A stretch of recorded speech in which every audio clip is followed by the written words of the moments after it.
Okay, so let's take a look at this really beautiful build of the Gundam Heroes SDW Cleopatra Qubeley, which we know what a Qubeley is, dark mask version. So I don't know if there's a non-dark mask version. So here it is, all stickered up, except I missed the stickers on the back of the feet, and I'm like, I'm not touching those now. They're not that important. They're obviously not seen. And I know that it says to pull up the butt flap to put this in, but I'm like, there's a peg in the back. Why not use it? So first off, without this mask on, it looks pretty good as well. I did put those stickers on there. And the eye stickers, I didn't do the best job on those, but I also forgot to bring out my tweezers and Q-tips, toothpicks. Always use those when you're putting on a lot of stickers. This one, the stickers weren't that bad. I mean, I did a botch job on this one. Over here, this sticker as well. This is her without the mask, and this is her with the mask. I kind of like it with the mask. This thing right here is supposed to be put on this to put in front of her, which I didn't quite grasp the concept. It's like, what is it, some kind of magic mask? Here's the comic, or the manga. Here shows off the amazing paint job that they did on theirs. Clearly, I did not get stickers for any of that right there, so I don't know what they're talking about. It shows you that the dark mask can be attached. I guess the dark mask is like a flying, floating thing, which kind of makes sense if you ever played old video games of on the Sega Genesis. Yeah, my rear skirt looks nothing like that. It's amazing how much better theirs looks than mine. Look at this detail. Even with the stickers, which there's no stickers for this, mine looks nothing like that. I mean, it's just, I hate when look, the gloves right there, there's no stickers for that. I'm showing you right now. Like, the only stickers I left are these two that go on the back of the legs. But to get that quality right there, you're gonna have to do a lot of painting. So this is about the best you're gonna get, except for the legs with the stickers that come with it. So if you want to get the quality of the beautiful picture they have, you're going to have to spend a lot of time doing some major painting. All right, and it's a major painting. All right, so as far as the mask, some of the options it shows you, you put the mask right there on this thing, like a stand. Okay, you put it in front of her. Or you can have it floating off her back, which is what I think I prefer personally, although it makes her back heavy. She wants to fall backwards. Now, I hope this is finally plugged in correctly because it kept popping off. The articulation on these is, it's subpar because it's made for, younger hands, and it's not that detailed as far as the joints, but you got a ball joint in the head. And even though I just said that about the joints, there's nothing in the elbow. There is a butterfly joint right here at the shoulder. So you can make her arms come together like she's going to hold it like, she reminds me of,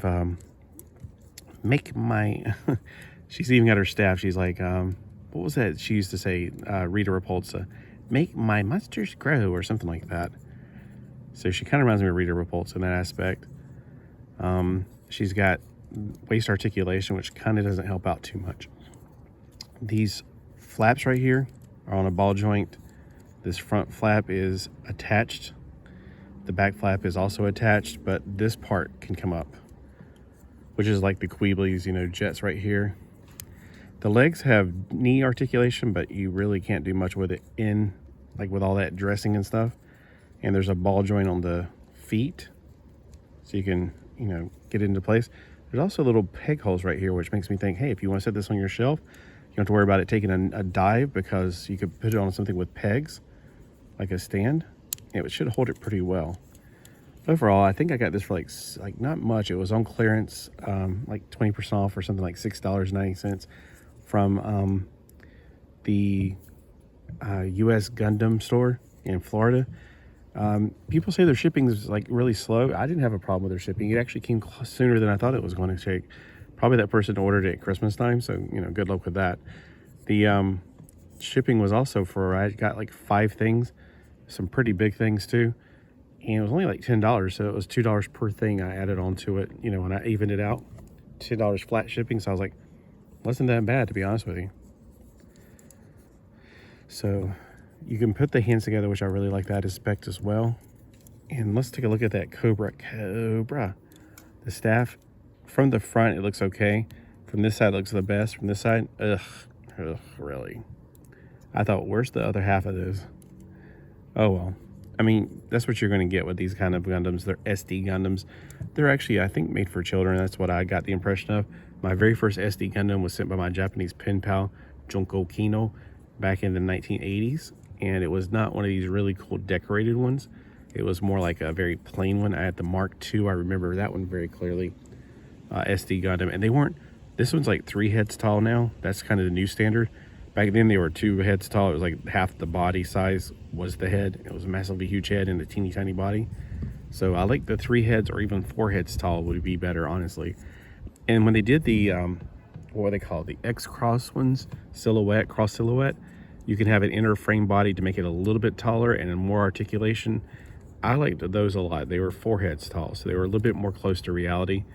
So, I don't know. I mean, if you got longer, lankier bodies, you could do more with them. These little squat bodies like this, you can't do much with them, but I like them. I still think they're cool. Obviously, it's not my first rodeo. I built 100 of these probably in my pot. Well, not, I wouldn't say 100. I've built dozens of these, so I know what I'm getting into. I know what I'm expecting. However, only recently I've gotten up the courage to put stickers on. I could have probably done a much better job, but I don't know. I mean, it's not like these were any tight places. This one I could have done a better job with these two. The skirt down here came out okay, actually. Now, one of the things, if you're going to like display this or play with it or anything, you might want to use the clear sealant on those stickers to give them a little bit more application to what you got it on. Especially these feet. Those stickers down there were a pain to get on. I could have really used my tweezers down there. Plus, those are going to peel off. They just are. I can tell when I was trying to put them on, they kept on wanting to resist. And it could be because I live at the beach and there's a lot of humidity down here. Even on a nice day like today, we still have a lot of humidity. So I would definitely recommend doing those things as well. So I'm going to put this, the leftover pieces, including the stickers that I may put on one day, but it's on the back of the leg, so it's not a big deal. And the instructions in this box, and on this side of the box, we got all the leftover pieces. Cradle them up, and I use this to cut out my pieces and sometimes to sand it down with the file. Back in here, and I'm getting ready to go inside and watch and be a part of Cover Slingers at 2 o'clock, which I know you guys are going to see this video way later. I don't plan on putting it out today, but have a great day, y'all.